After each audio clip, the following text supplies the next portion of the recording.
तो जो संस्कार अभी बचे हुए हैं पूरी तरह से नष्ट नहीं हुए, ये कैसे नष्ट होंगे? ये प्रश्न है, ये कैसे नष्ट होंगे? जो उसकी स्थिति को खराब करते हैं, बिगाड़ते हैं, ये कैसे नष्ट होंगे? उसका उत्तर दिया, येषाम हानम, इन संस्कारों का जो नाश है, हानम नाश, येषाम इन संस्कारों का, जो ये बीच बीच में गड़बड़ करते हैं, स्तर को बिगाड़ते हैं, मैं मालिक हूँ, ये संपत्तियां मेरी हैं, इस तरह के जो विचार गड़बड़ पैदा हो जाते हैं, ऐसे विचार पैदा करने वाले जो खराब संस्कार हैं, उनका विनाश कैसे होगा? क्लेशवत, क्लेशों के समान होगा। उक्तम, समझ लेना। जैसे क्लेशों का विनाश होगा वैसे ही इन संस्कारों का भी विनाश होगा। दोनों का उपाय एक ही है, दोनों का उपाय एक ही है। क्लेश तो हो गए 5, अविद्या, अस्मिता, राग, द्वेष, अभिनिवेश, ये 5 क्लेश हैं। तो 5 क्लेशों का नाश कैसे होगा? इनका नाश होगा तत्व ज्ञान से, पूरी तरह से दग्धबीज करना है। तो कैसे करेंगे? पहले तत्व ज्ञान उत्पन्न करेंगे। अब पूरी प्रक्रिया सुनाता हूँ, ध्यान से सुनिए। पहले संसार में हमको वैराग्य हो गया, ये सब दुखदायक है, थोड़ी देर का सुख है, बहुत सारा दुख है, बार बार सुख भोगेंगे तो संस्कार बनेंगे, बार बार जन्म मरण का चक्कर चालू रहेगा और दुखों से छुटकारा नहीं हो पाएगा। हमको मोक्ष में जाना है, जन्म मरण से छूटना है, ऐसा विचार करके व्यक्ति को संसार से रुचि खत्म हो गई। ये हो गया वैराग्य। पर ये वैराग्य तब होगा जब पहले संसार समझ में आए ये दुखदायक है। तो क्रम ये है, पहले तत्व ज्ञान होगा, 3 पदार्थों का ठीक ठीक ज्ञान होगा। ईश्वर सबसे अच्छा है और जीवात्मा भी बस ऐसे ही है, कोई खास योग्यता नहीं है उसमें, जो भी है सब इधर उधर से इकट्ठी कर रखी है, उसकी अपनी कुछ नहीं है, सब इधर उधर से ही जमा कर रखा है उसने। और प्रकृति जो सुख देती है वो थोड़ा सा देती है, बाकी बहुत सारा दुख देती है। 3 तत्वों का उसको ठीक ठीक ज्ञान हो गया, इसका नाम है विवेक ख्याति। क्या नाम? इसको विवेक ख्याति कहते हैं, तत्व ज्ञान कहते हैं। इस तत्व ज्ञान से उसको वैराग्य होगा, जिसको अपर वैराग्य कहते हैं, जो 15वें सूत्र में पहले पाद में बताया था। तो संसार को वो छोड़ देता है, उसमें रुचि नहीं रखता, खाना पीना तो लाभ लेता रहता है, सुख नहीं लेता, न सुख लेने की इच्छा रहती। एक बात और याद आई प्रासंगिक, वो भी बताऊं बीच में।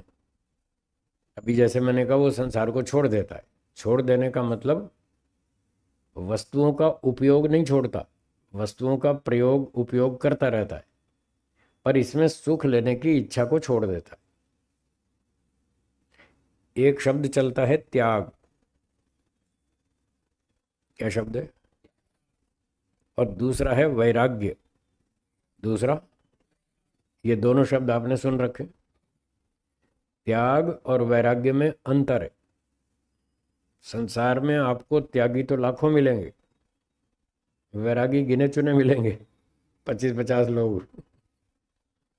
त्यागी तो लाखों मिलेंगे, हरिद्वार में जाओ बहुत सारे त्यागी मिलेंगे, लाल कपड़े वाले मेरे जैसे, घर छोड़ के भागे, संपत्ति छोड़ दी, परिवार छोड़ दिया, घर छोड़ दिया, और किसी के पास कुछ ज़्यादा था ही नहीं तो बेचारा वो भी रोटी खाने पहुंच गया हरिद्वार। हरिद्वार में तो रोटी मिल जाती है। एक वो टेम्पो रिक्शा होती है ना जिसमें सवारी बिठाते हैं, 4-6 सवारी।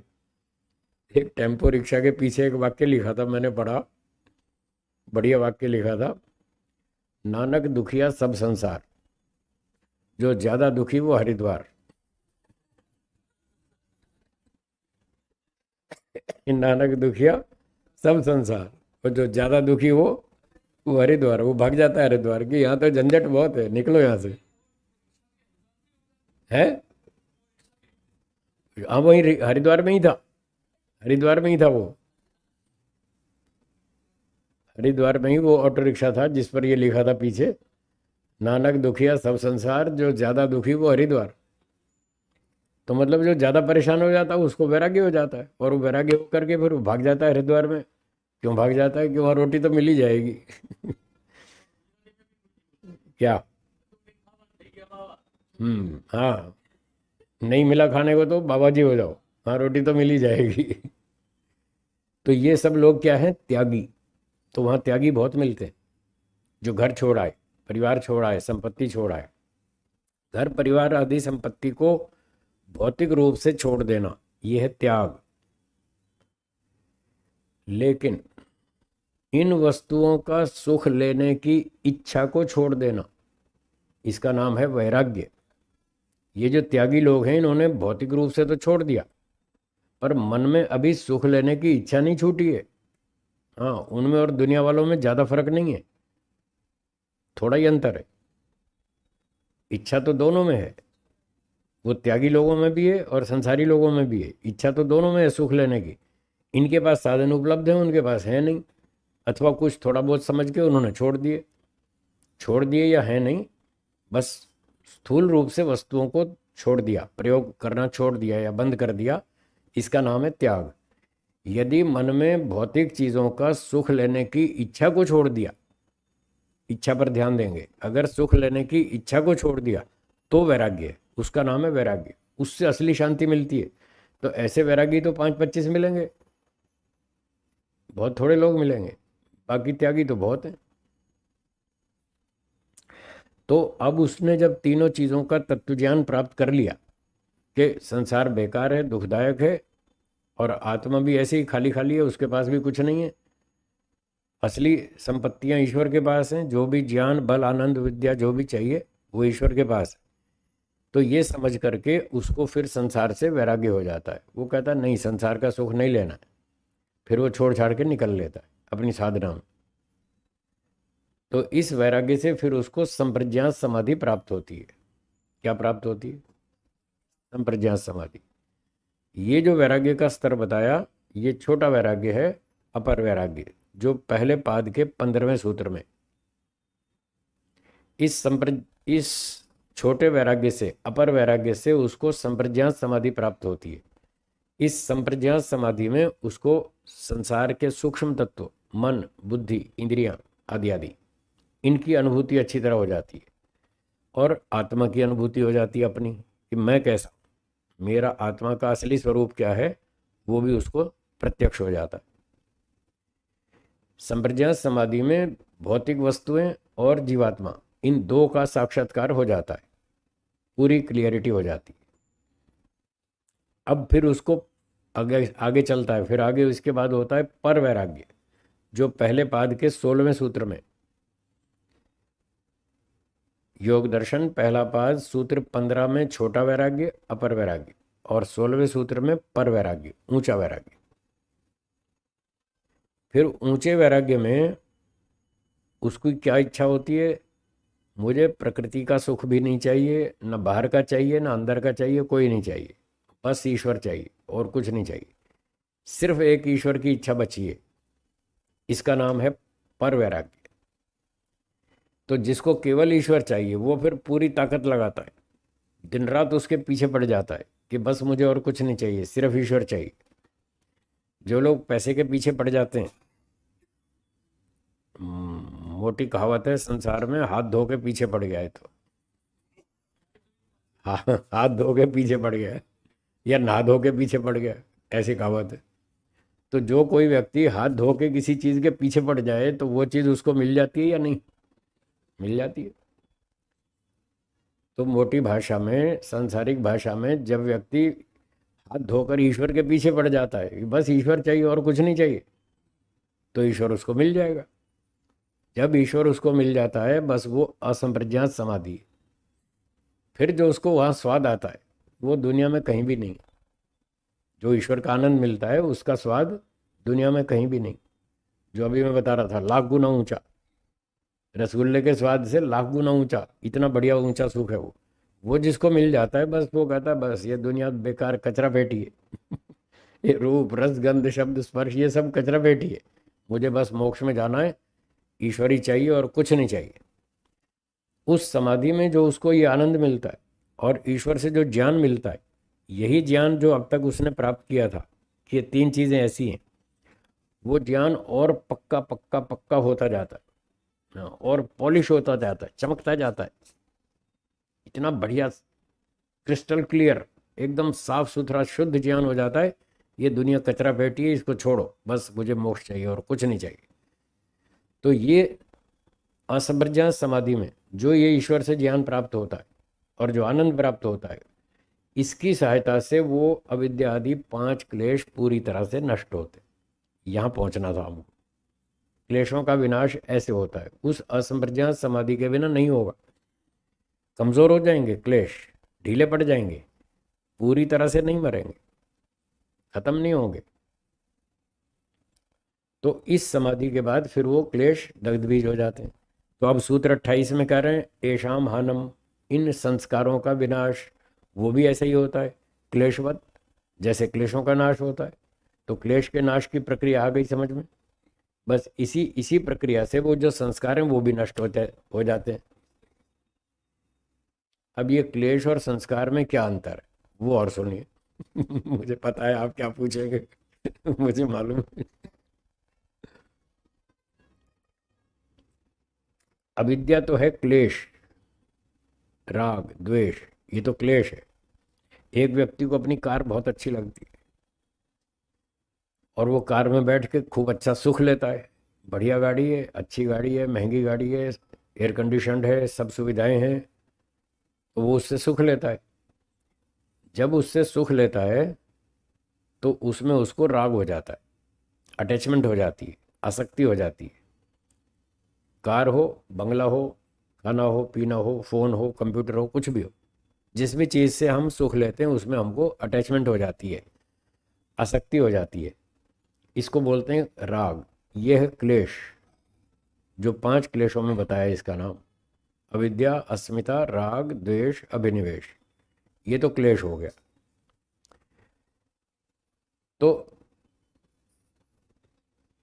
अब इस क्लेश से फिर इच्छा उठती है दोबारा कि भाई मेरी गाड़ी कहाँ है, चाबी लाओ, गाड़ी में घूमने निकलेंगे, थोड़ा चक्कर मार के आते हैं, गर्मी हो रही है, मूड खराब हो रहा है, बोर हो रहे हैं, चलो थोड़ा घूम घाम के आते हैं, एसी चलाएंगे, घूमेंगे फिरेंगे, कुछ मार्केट में चलेंगे, कुछ खा पी भी लेंगे, कुछ गार्डन वार्डन में सैर कर लेंगे, कहीं देख दाख के आते हैं घूम घाम के।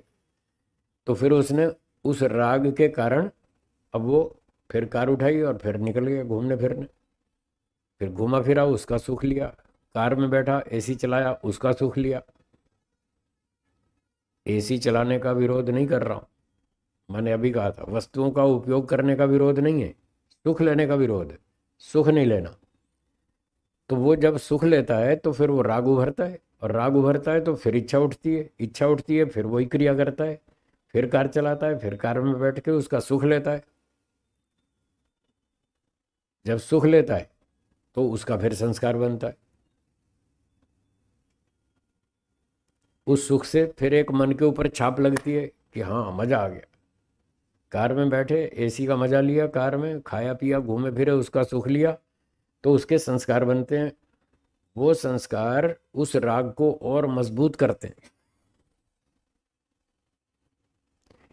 अब वो अपने कमरे में बैठा हुआ है, फिर अगली स्टेप, अगली बात सुनिए। घुमाया, खा पी लिया, कार में घूम लिया, एसी का लाभ ले लिया, सुख ले लिया, उसका उससे संस्कार बन गए और वो राग मजबूत हो गया।